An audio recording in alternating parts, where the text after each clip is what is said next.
The saga of TikTok's future continues this week as the Chinese government announces restrictions that could affect a sale. John Fort weighs in on the prospects of a U.S. company buying TikTok. John, what do you think? Hey, Becky, well, I'm so glad the Trump administration is pushing TikTok to sell to a U.S. tech company. TikTok is owned by a Chinese company, ByteDance, and as we know by now, the norms in China are way different when it comes to collecting data and sharing it with the government.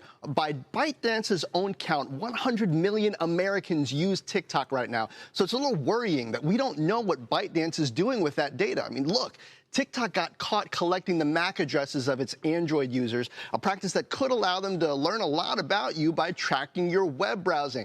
That matters because Chinese companies are required to hand over data to the Chinese government under the National Intelligence Law of 2017.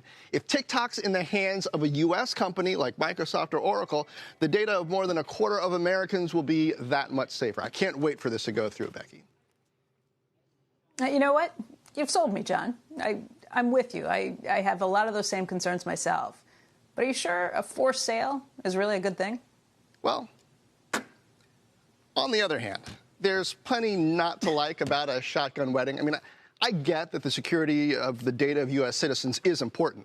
TikTok has tons of users, and that data in the wrong hands would be awful. But we can't preserve our freedoms by undermining due process and the rule of law. If this is really about data security, well, the administration should come up with some pioneering rules securing our data. And why should they only apply to China? They should apply to Russia, too, and France, Argentina, everybody. And then there's the way the Trump administration is doing this, forcing a sale to a U.S. company, specifying that Walmart isn't qualified to lead a deal and demanding a finder's fee. I mean, if the nation's largest retailer and largest employer doesn't have security tech good enough to lock down a video app, well, my fellow Americans, we've got much bigger problems than Chinese government snooping. I mean, this is ham-fisted security and meddling with free markets. This whole transaction could be a big mistake. Becky.